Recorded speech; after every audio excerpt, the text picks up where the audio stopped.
5ஆம் வசனம். நான் இஸ்ரவேலுக்கு பனியைப் போல் இருப்பேன், அவன் லீலி புஷ்பத்தை போல மலருவான், லீபனோனைப் போல வேரூன்றி நிற்பான். நான் இஸ்ரவேலுக்கு பனியைப் போல் இருப்பேன், அவன் லீலி புஷ்பத்தை போல மலருவான், லீபனோனைப் போல வேரூன்றி நிற்பான். அவன் கிளைகள் ஓங்கி படரும், அவன் அலங்காரம் ஒலிவ மரத்தினுடைய அலங்காரத்தை போலவும், அவனுடைய வாசனை லீபனோனுடைய வாசனையை போலவும் இருக்கும். Hallelujah, hallelujah, hallelujah. Praise God.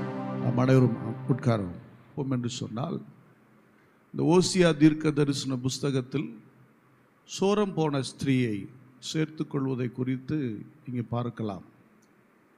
ஒரு பின்மாற்றத்திற்கு நேராக இருக்கிற மக்கள் மீண்டும் தேவனண்டைக்கு திரும்பும்போது அவர்களை தேவன் எப்படி நேசிக்கிறார், எவ்விதத்தில் நேசிக்கிறார் என்பதை குறித்ததான ஒரு மிக விளக்கமான புரிதலோடு மக்கள் வாழும்படி தன்னை சரிப்படுத்திக் கொள்ளும்படியான ஒரு புத்தகம்தான் இந்த ஓசியா தீர்க்க தரிசன புஸ்தகம். ஹல்லேலூயா. இஸ்ரவேல் மக்கள் பலமுறை கர்த்தரை விட்டு தூர போனார்கள். தூர போனவர்களை அவர் அப்படியே தள்ளிவிடாமல், அவர்களை அப்படியே ஒன்றுமில்லாமல் நிர்மூலமாக்கி விடாமல், தம்முடைய ஜனங்களுக்கு மீண்டும் மீண்டும் ஒரு வாய்ப்பை கொடுக்கிறார். அந்த வாய்ப்பு என்பது அவர்கள் மீண்டும் நலமாக வாழ வேண்டும் என்பதற்காக, மீண்டும் அவர்கள் மேன்மையாய் வாழ வேண்டும் என்பதற்காக தேவன் வாய்ப்புகளை கொடுத்து கொண்டே இருந்தார். அதைத்தான் இங்கே வேதம் சொல்லுகிறது, நான் இஸ்ரவேலுக்கு பனியை போல இருப்பேன். இந்த அதிகாரத்தினுடைய 1ஆம் வசனத்தை பார்க்கும்போது ஆண்டவராகிய தேவன் ஒரு சில வார்த்தைகளை பேசுகிறார். இஸ்ரவேலே, உன் தேவனாகிய கர்த்தரிடத்தில் திரும்பு, நீ உன் அக்கிரமத்தினாலே விழுந்தாய். வார்த்தைகளை கொண்டு கர்த்தரிடத்தில் திரும்புங்கள். அவரை நோக்கி, தேவரீர் எல்லா அக்கிரமத்தையும் நீக்கி எங்களை தயவாய் அங்கீகரித்தருளும், அப்பொழுது நாங்கள் எங்கள் உதடுகளின் காளைகளை செலுத்துவோம் அப்படின்னு ஒரு ஜபத்தை சொல்லி கொடுக்கிறார். இஸ்ரவேலே, நீ நிறைய அக்கிரமம் செய்து பாவம் செய்து நீ விழுந்து போனாய், நீ தோற்று போனாய், நீ நிலை குலைந்து போனாய். இந்த நாளிலே கர்த்தர் சொல்லுகிறார், நீ வார்த்தைகளை கொண்டு என்னிடம் திரும்பு. என்ன சொல்றாரு? வேத வசனத்தின்படி என் பட்சமாய் திரும்பு. இந்த வேத வசனங்களின்படி வாழ்வதற்கு நீ என் பக்கமாய் திரும்பு. நீ என்னுடைய சமூகத்தில் எப்படி விண்ணப்பிக்கணும்னா, எல்லா அக்கிரமத்தையும் நீக்கும்படி, உங்களை அங்கீகரித்து கொள்ளும்படி நீ என்னிடத்தில் விண்ணப்பம் பண்ணுங்கள் அப்படின்னு சொல்கிறார். ஹல்லேலூயா. எனக்கு அன்பானவர்களே, தவறுகள் இல்லாத மனிதர்கள் இல்லை, குறைவுகள் இல்லாதவர்கள் இல்லை. ஏதோ ஒரு பகுதியில் ஏதோ ஒரு காலகட்டங்களில் தவறுகளோ குற்றங்களோ வந்து போகிறது. ஆனால் அதிலே தேவன் நிலைத்துவிட தேவன் விரும்பவில்லை. மீண்டும் உங்களை புதுப்பித்து கொள்ளும்படி தேவன் விரும்புகிறார். ஹல்லேலூயா. மீண்டும் உங்களை சரி செய்து கொண்டு அவரை பற்றி கொள்ளும்படி தேவன் விரும்புகிறார். அப்படி நீங்கள் செய்யும்போது அவர் என்ன செய்வாராம்? 4ஆம் வசனத்தை வாசிக்கிறேன். நான் அவர்கள் சீர்கேட்டை குணமாக்குவேன், அவர்களை மனப்பூர்வமாய் சிநேகிப்பேன். ஹல்லேலூயா.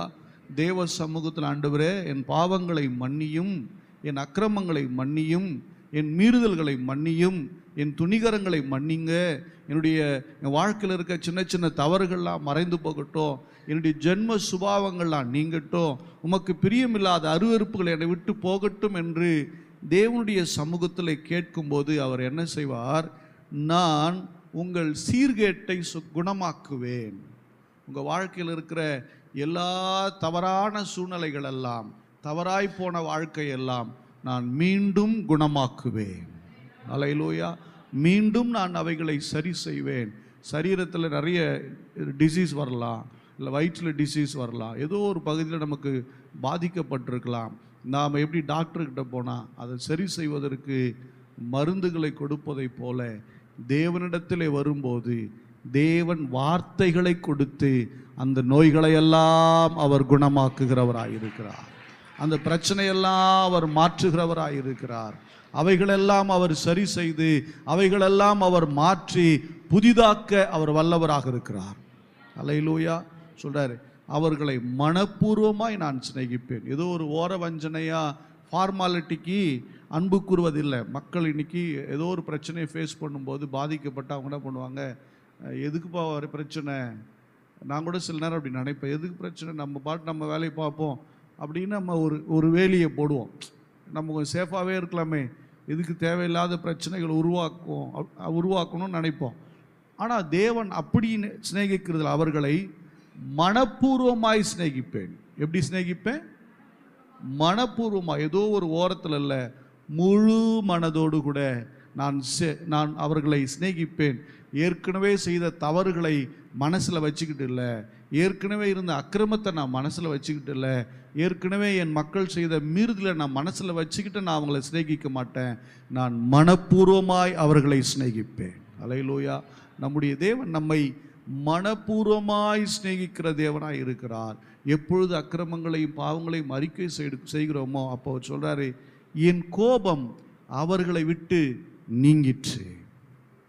அல்லேலூயா. என்னுடைய கோபம் அவர்களை விட்டு நீங்கிற்று. நான் கோபத்தை அவங்களை விட்டு நான் நீக்கிட்டேன், என் கோபத்தை நான் அப்புறப்படுத்தினேன். என்றைக்கு நாம் மனம் திரும்புவதற்கு, சரி செய்து கொள்வதற்கு நம்ம ஒப்பு கொடுத்துட்டோமோ, எப்பொழுது அவரை பின்பற்றி வர ஆரம்பிச்சிட்டோமோ, எப்பொழுது அவருடைய வார்த்தைகளை உறுதியாக பிடித்து நடக்க ஆரம்பிச்சிட்டோமோ, அவருடைய கோபம் நீங்கி விடுகிறது. அல்லேலூயா. தேவன் உங்கள் மேல் இருக்கிற கோபங்களை எல்லாம் கர்த்தர் நீக்குகிறார். உங்கள் மேலே இருக்கிற வருத்தங்களை எல்லாம் கர்த்தர் நீக்குகிறார். உங்கள் மேலே இருக்கிற சஞ்சலத்தை எல்லாம் அவர் நீக்குகிறார். அல்லேலூயா. இன்றைக்கு அந்த கோபத்தை நீக்கி விடுகிறார். அப்போ சொல்றாரு, நான் இஸ்ரவேலுக்கு பனியை போல இருப்பேன். அல்லேலூயா. எப்படி இருப்பாரா? நான் இஸ்ரவேலுக்கு பனியை போல இருப்பேன். அது என்னது பனியை போல? பனி எப்போ வருங்க? இரவு நேரத்தில் வர பனி இருக்குது, பனிக்காலத்தில் வர பனி இருக்குது. நார்மலாக பனி எப்போ தெரியுமா? ஏர்லி மார்னிங் தான் பனி. எப்போ? அது வெயில் காலமோ பனிக்காலமோ? எப்போன்னா அந்த ஏர்லி மார்னிங் தான், அந்த அதிகாலை பனி இருக்குது தெரியுமா? அந்த பனி ரொம்ப முக்கியமானது, ரொம்ப நல்ல, அது ரொம்ப ஃப்ரெஷ்னஸ் கொடுக்கும், ரொம்ப ஒரு புத்துணர்ச்சியை கொடுக்கும். என்றைக்கு தேவன் உங்களை மன்னித்தாரோ அன்றைக்கே உங்கள் வாழ்க்கையில் விடியற்காலம் உண்டாயிற்று. உங்கள் இரவு நீங்கி, உங்கள் இருள் நீங்கி தேவன் உங்களுக்கு விடியற் காலத்தை கொடுக்கிறார். அல்லேலூயா. உங்களுக்கு ஒரு புது வாழ்க்கையை, ஒரு புதிய சூழ்நிலையை, ஒரு புதிய வாய்ப்புகளை தேவன் உருவாக்க நல்லவராக இருக்கிறார். அல்லேலூயா. கர்த்தருக்கு பிரியமில்லாமல் போய் நிறைய வாய்ப்புகளை நீங்கள் இழந்து போயிருக்கலாம், நிறைய நல்ல விஷயங்களை நீங்கள் இழந்து போயிருக்கலாம். இந்த காலவேளையில் கர்த்தர் மீண்டும் உங்களுக்கு ஒரு விடியற் காலையை கர்த்தர் தருகிறார். உங்கள் இருளை நீக்கி கர்த்தர் ஒரு புது வாழ்வை ஆரம்பிக்கிறார். அல்லேலூயா. உங்களுக்கு மீண்டும் விடியற்கால வெளிச்சத்தை கொடுத்து அவர் உங்கள் வாழ்க்கையில் பனியை போல இருப்பார். அல்லேலூயா.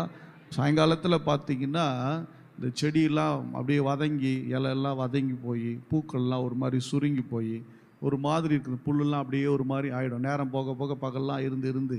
ஆனால் அந்த விடியற் காலத்தில் பார்த்திங்கன்னா அந்த பனித்துளிகள் மேலே படும்போது, அந்த பனித்துளிகள் மேலே படும்போது எதெல்லாம் சோர்ந்து போயிருந்துச்சோ, எதெல்லாம் சுருங்கி போயிருந்துச்சோ, எதெல்லாம் தொங்கி போயிருந்துச்சோ, அப்படி நிறைய செடியில் தலை குனிஞ்ச மாதிரியே கிடக்கும்.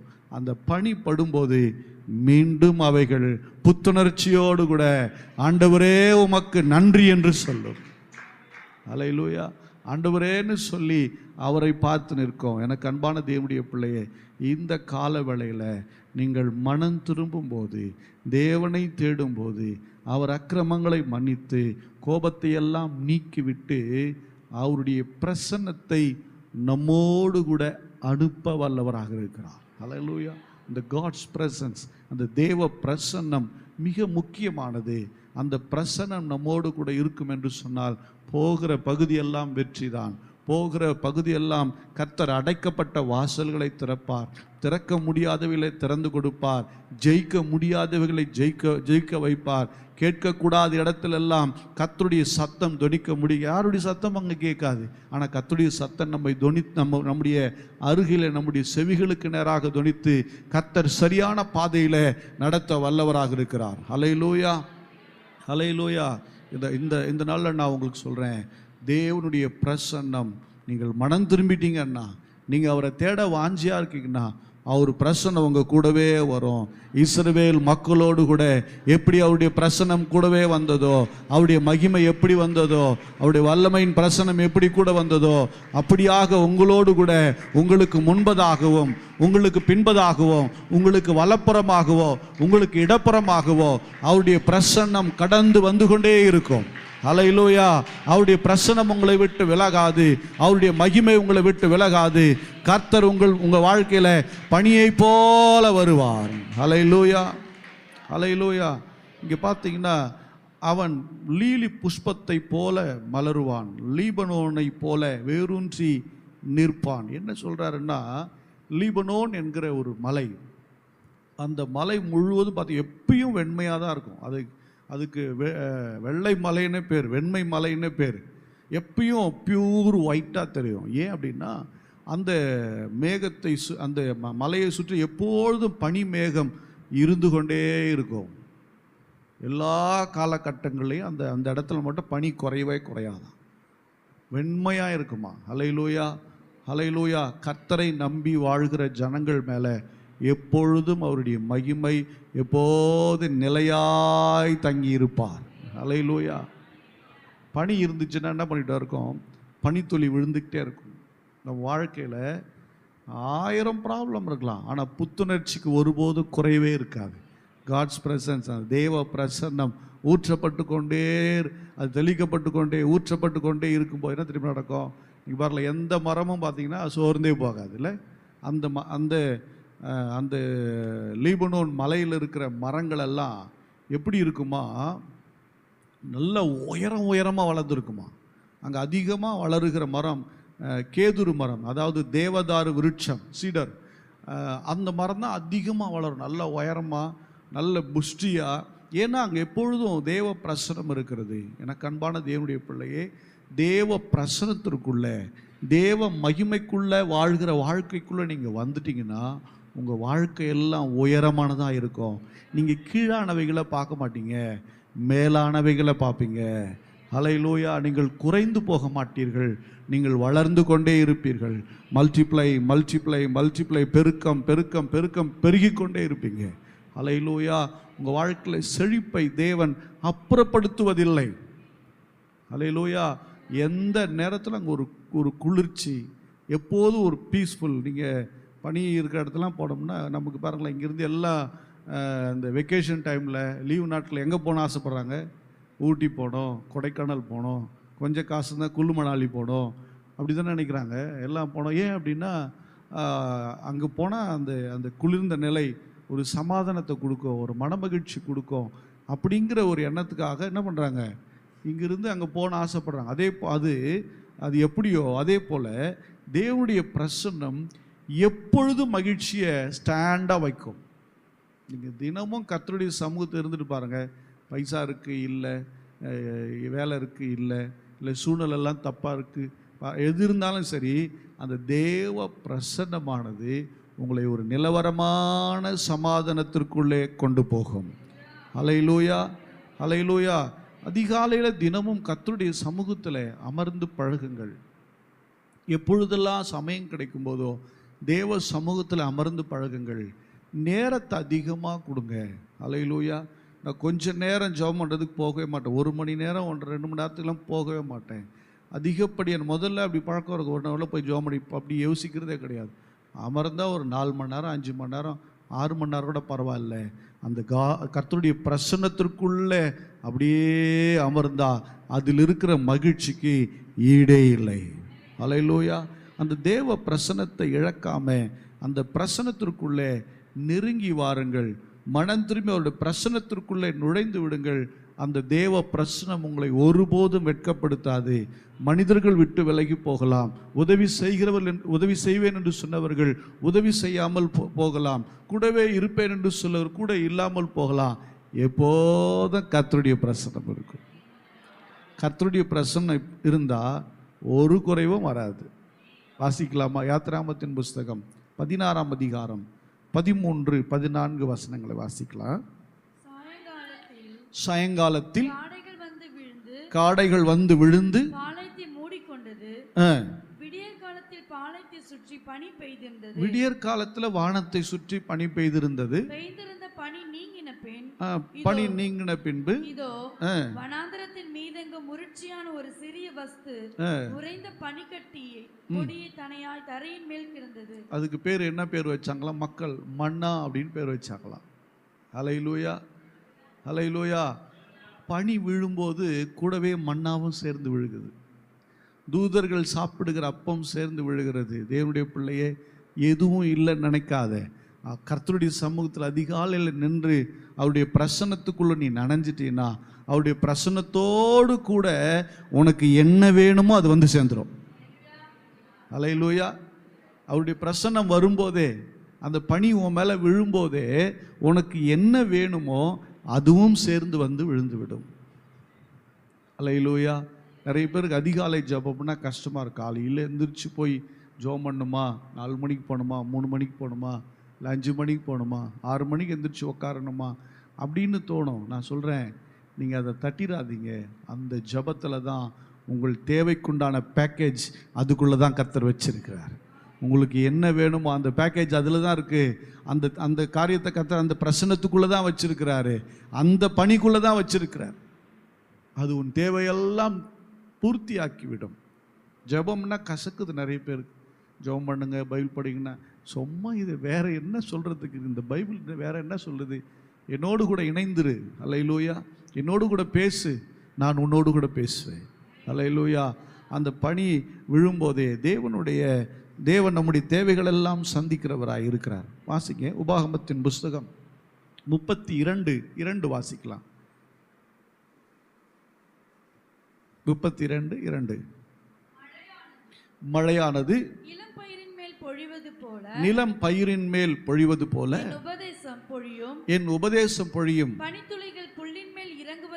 பனித்துளிகள் புல்லின் மேல் இறங்குவது போல என் வசனம் இறங்கும். ஹல்லேலூயா. தேவ பிரசன்னத்துக்குள்ள, அந்த பனியை போல மேகத்துக்குள்ள நீங்களும் நானும் வாழும்போது தேவனுடைய வார்த்தை நமக்குள்ளே வந்து விழ ஆரம்பிச்சிடும். கர்த்தர் பேச ஆரம்பிச்சிருவார். அவருடைய சத்தம் தொனிக்க ஆரம்பிக்கும். அவருடைய வார்த்தை கிடைச்சிருச்சுன்னா வெற்றி மேல வெற்றி தான், எல்லாவற்றிலும் ஜெயம்தான், ஆரோக்கியம்தான், விடுதலை தான், தேவ மகிமை தான். ஹல்லேலூயா. அந்த பிரசன்னத்துக்குள்ள தேவனுடைய வார்த்தை வந்து விழுமா. தேவனுடைய வார்த்தை நமக்குள்ள வந்து விழார். நிறைய நேரம் ஜெபம் பண்ணும்போது புது ஐடியாவை கொடுப்பார், புது பாடலை கொடுப்பார். ஜெபம் பண்ணும்போது நம்ம நிறைய சில விஷயம் கன்ஃபியூஷனாக இருப்போம். ஜெபம் பண்ணிட்டு டக்குன்னு பார்த்தா அந்த விஷயம் வந்துட்டு அதுக்குண்டான தீர்வை ஜெப நேரத்தில் கொடுத்துருவார். ஹல்லேலூயா. ஆமாம், நமக்கு தெரியாத விஷயங்கள், நமக்கு பின்னாடி நடக்கிற விஷயங்கள், நமக்கு மறைவாக நடக்கிற விஷயங்கள் எல்லாத்தையும் கர்த்தர் ஜெப நேரத்தில் கர்த்தர் சொல்லிடுவார். ஹல்லேலூயா. ஏன்னா அது அந்த பனிமேகம் என்கிற அந்த பிரசன்னம் நிறைந்த நேரம். ஹல்லேலூயா. வாசிக்கலாம், உபாகமத்தின் புஸ்தகம் 33:13 வாசிக்கலாம்.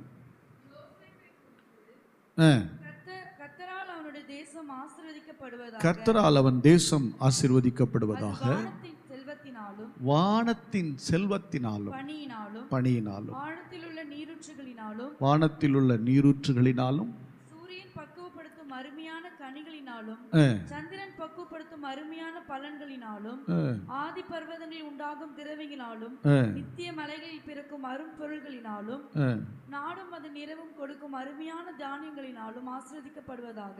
ஹல்லேலூயா. வானத்தின் செல்வம். ஹல்லேலூயா. என்ன செல்வம்? வானத்தின் செல்வம். அடுத்தது பனியை போல என்ன போட்டிருக்கு? படிங்க மறுபடியும்.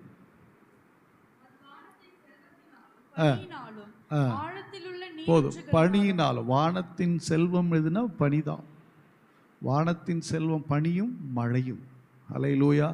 எனக்கு அன்பான தேவனுடைய பிள்ளையே, இந்த காலவேளையில் பூமியிலிருந்து ஒரு ஆசீர்வாதம் இருக்கத்தான் செய்கிறது, ஆனால் பரத்திலிருந்து ஒரு ஆசீர்வாதம் வரும். அது தேவன் கொடுக்கிற ஆசீர்வாதம். அல்லேலூயா. பூமியிலிருந்து வருகிற ஆசீர்வாதம் நம்ம உழைத்து பெற வேண்டிய ஆசீர்வாதம். ஆனால் வானத்திலிருந்து வருகிற ஆசீர்வாதம் உழைத்து பெற வேண்டிய அவசியம் இல்லை. அதோடைய பாதத்தில் இருந்து கிடக்கிற அந்த நேரத்தில் கொடுக்கப்படுகிற விலையேற பெற்ற ஆசீர்வாதம். அதுக்கு ஈடே கிடையாது. அல்லேலூயா. அது நம்ம ட்ரை பண்ணால் கிடைக்காது. நம்மளால் மழை பெய்ய வைக்க முடியுமா? முடியாது. அது அவர் தான் கொடுக்கணும். அப்போ யார் இடத்துல தான் அமரணும்? அவரிடத்துல. அதற்கு ஒரு ஆல்டர்னேட்டிவ் இருக்குதா? பூமியில் என்ன தண்ணி எடுத்தாலும் பியூரிஃபை பண்ணி என்ன பண்ணலாம்? யூஸ் பண்ணலாம். வானத்திலிருந்து பெய்கிற மழைக்கு என்ன பண்ண முடியாது. அது வரும்போதே எப்படி தான் வருது? சுத்தமாக தான் வருது. இங்கே வந்து தான் அசுத்தமாகிறது. அல்லேலூயா. அப்படியானா நாம் கர்த்தருடைய சமூகத்தில் அமரும்போது தேவன் நமக்கு வானத்தின் ஆசீர்வாதங்களை, அல்லேலூயா, வானத்தின் பணியின் ஆசீர்வாதங்களை தேவன் அதை என்ன சொல்லி யாருக்கும் கிடைக்காததை தேவன் உங்களுக்கு கிடைக்க பண்ணுவார். அல்லேலூயா. சங்கீதத்தின் புஸ்தகம் 110:3.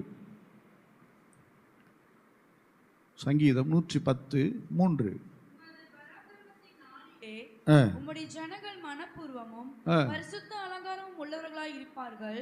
விடியற் காலத்து கர்ப்பத்தில் பிறக்கும் பனிக்கு சமானமாய் உம்முடைய இளவான ஜனம் உமக்கு பிறக்கும். ஆமா, என்ன சொல்ல வர்றாருன்னா, விடியற் காலத்து ஜபம் அது ஒரு பனியை போல அந்த பனியில பிறக்கும். நிறைய பார்த்தீங்கன்னா இந்த குழந்தை பாக்கியத்திற்கு அதிகாலை நேரம் ரொம்ப நல்லதுன்னு சொல்றாங்க. எவ்வன ஜனம் பிறக்கும் அப்படின்னா, தேவனோடு கூட இருக்கிற உறவினாலே மகிமையான ஜனங்கள் பிறப்பார்கள். அல்லேலூயா. மகிமையான ஜனங்கள் பிறப்பார்கள். தேவனுடைய சமூகத்தில் எவ்வளவு நீங்கள் கிட்டி சரிங்களோ, ஒரு திருச்சபை ஊழியம் செய்கிறவங்க அல்லது மினிஸ்ட்ரியில் இருக்கிறவங்க அதிகாலையில் ஜெபம் பண்ணும்போது அவர்கள் ஆத்துமாக்களை பெறுகிறவர்களாக இருப்பார்கள். அல்லேலூயா. நீங்கள் ஆத்துமாக்களை ஆதாயப்படுத்தணும்னு நினைக்கிறீங்கன்னா அதிகாலையில் அமர்ந்து ஆத்துமாக்களுக்காக ஜெபம் பண்ணுங்க. புதியவர்கள் உங்கள் மூலமாய் ரட்சிக்கப்படுவார்கள். அல்லேலூயா. எவ்வன ஜனம் பிறக்கும். ஏன்னா உங்களுக்குள்ள அந்த பிரசன்ஸ், அந்த தேவ பிரசன்னத்தை வைத்திருக்கிறபடினாலே அந்த பிரசனம் தான் ரட்சிப்பை ஏற்படுத்தும், வேறொன்றும் ஏற்படுத்தாது. அல்லேலூயா. அல்லேலூயா. நீங்கள் அதிகாலையில் அமருங்க. நீங்கள் ஜெபிக்க யாருக்காக நீங்கள் ஜெபம் பண்ண விரும்புகிற ரட்சிப்புக்கு, யாருடைய ரட்சிப்புக்காக ஜெபம், அவங்கள குறித்து பாரப்பட்டு ஜெபம் பண்ணுங்க. கர்த்தர் அவர்களை தொடுவார். அல்லேலூயா. அவர்கள் புதிதாய் பிறப்பார்கள். அல்லேலூயா. அல்லேலூயா. எனக்கு அன்பான தேவனுடைய பிள்ளை, இந்த மாதத்தில் கர்த்தர் சொன்ன வார்த்தை ரொம்ப மகிழ்ச்சி. ஃபஸ்ட்டு வாசிக்கும்போது எனக்கு புரியல, கொஞ்சம் நேரம் போகும்போது ரொம்ப மகிழ்ச்சியான ஒரு வார்த்தை. நான் இஸ்ரவேலுக்கு பணியை போல இருப்பேன். அல்லேலூயா. சங்கீதம் 133:3. எர்மோன் மேலும் சீயோன் பர்வதங்கள் மேல் இறங்கும் பனிக்கும் ஒப்பாயிருக்கிறது. சீயோன் பர்வதங்கள் மேல் விழும் பனிக்கு ஒப்பாயிருக்கிறது. அங்கே கர்த்தர் என்றென்றைக்கும் ஆசீர்வாதத்தையும் ஜீவனையும் கட்டளையிடுகிறார். அல்லேலூயா. அந்த பனி என்ன தெரியுமா? தேவ பிரசன்னம், ஆசீர்வாதம், ஜீவன். அல்லேலூயா. ஆசீர்வாதம், ஜீவன், உயிர், அது மகிமை, அது குறைந்தே போகாது. அப்படிப்பட்ட ஒரு ஜீவனை தான் பனியாய் தேவன் இறங்க பண்ணுகிறார். அல்லேலூயா. பாருங்களேன், வாசிக்கலாமா? 27, ஆதியாகமம் 27:28 படிக்கலாமா?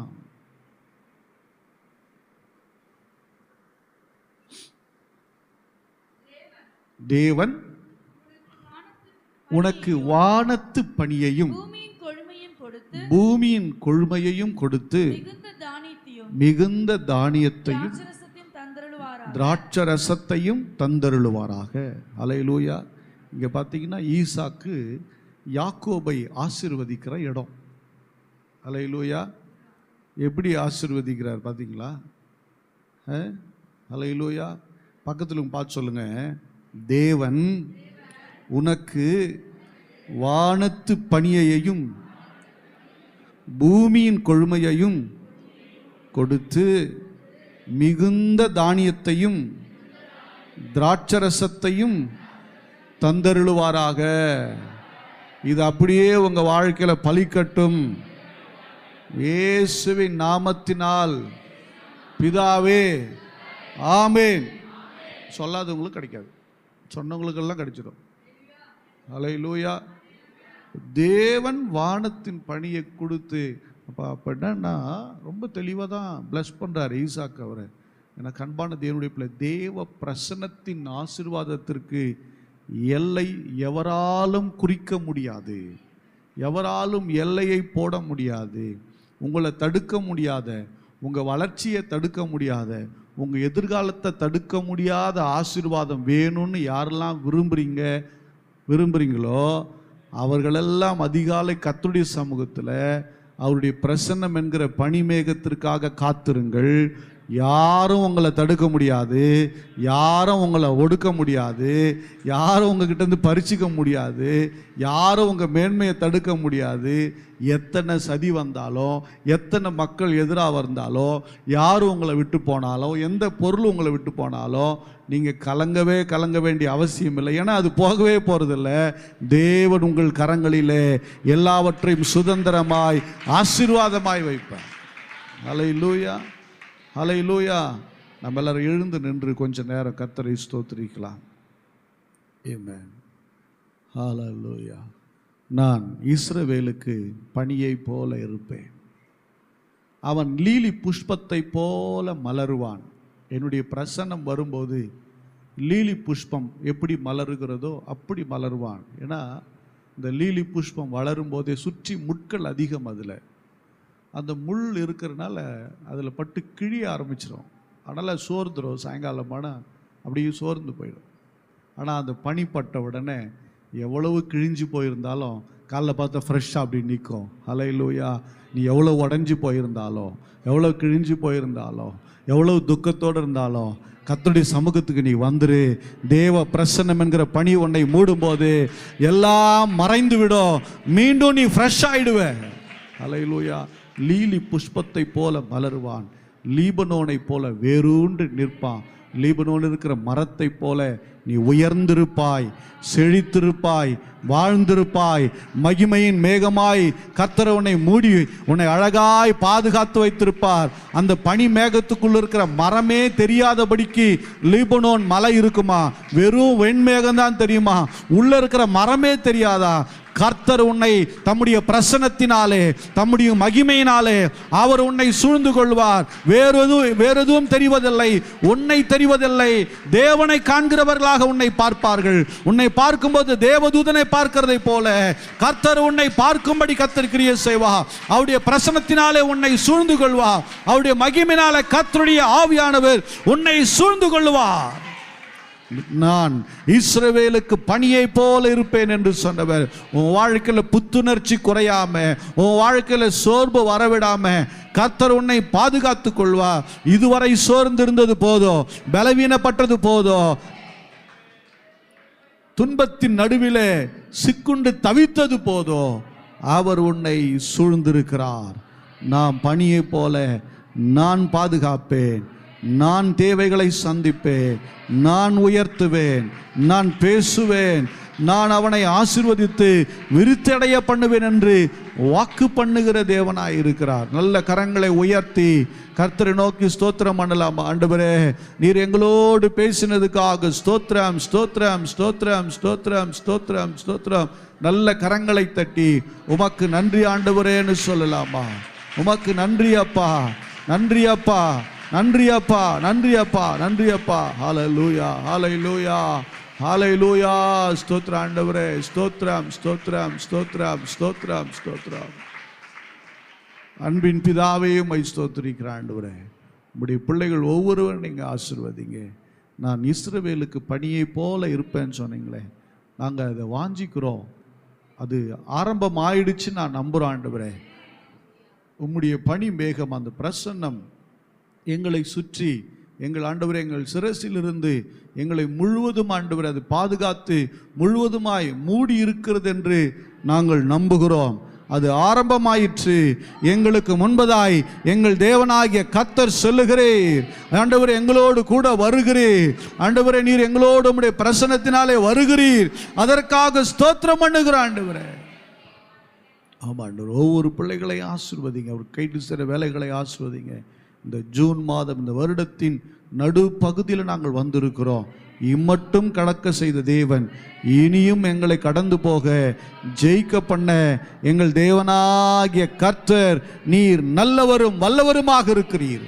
வந்திருக்கிற ஒவ்வொரு பிள்ளைகளோட கரம் இருக்கட்டும் ஆண்டவரே. இந்த ஆசீர்வாதம் பிள்ளைகள் வாழ்க்கையில் பலிக்கட்டும் ஆண்டவரே. இயேசு கிறிஸ்துவின் நாமத்தினால் ஜெபிக்கிறேன் ஜீவனுள்ள நல்ல பிதாவே, ஆமென் ஆமென். ஆத்துமாவே கர்த்தரை ஸ்தோத்திரி, என் முழுமே பரிசுத்த நாமத்தை ஸ்தோத்திரி. என் ஆத்துமாவே கர்த்தரை ஸ்தோத்திரி, கர்த்தர் செய்த சகல உபகாரங்களை மறவாதே. ஆமென். கர்த்தராகிய இயேசு கிறிஸ்துவின் கிருபையும் பிதாவாகிய தேவனுடைய அன்பும் பரிசுத்த ஆவியானவருடைய ஐக்கியமும் பாதுகாவலும் இன்றும் என்றும் சதா காலமும் சகல பரிசுத்தவான்களோடு கூட நம்முடைய திருச்சபை ஜனங்களோடு கூட என்றென்றைக்கும் இருப்பதாக. ஆமென்.